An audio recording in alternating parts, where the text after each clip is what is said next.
If you're still stuck in life, it's not your habits. It's 3 thoughts you keep repeating every day. I used to think I had no discipline, that I was lazy. But the truth, I was just trapped in the wrong thoughts for years. And the scary part is, they sound completely logical. These thoughts don't feel like excuses. They feel like reasons. That's why they waste your life silently. Here are the 3 thoughts that kept me stuck for years.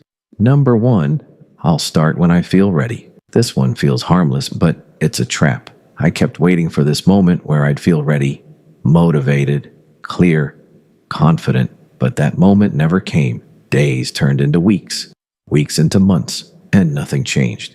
Then I realized something brutal. Readiness isn't something you feel, it's something you create.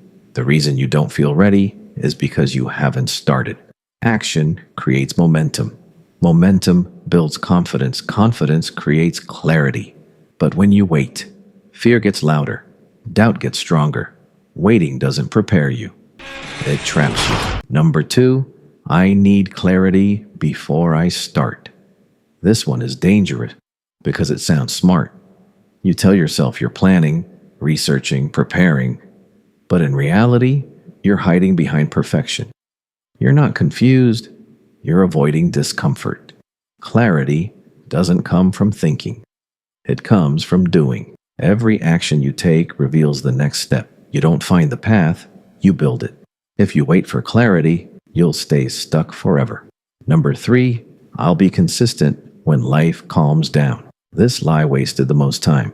I kept waiting for the perfect moment, when life was quiet, stable, controlled. But that moment never came. Life doesn't calm down. It just changes problems. New stress, new distractions, new chaos. If you rely on perfect conditions, you'll never start. Because the truth is, discipline isn't built when life is easy. It's built in the middle of chaos. So here's how you break all 3. Stop waiting. Start before you're ready. Move before you're confident. Act before you're clear. And most importantly, show up even when it's inconvenient. Because every day you delay is a day you don't get back. And one day, you'll realize it wasn't time you lacked. It was action.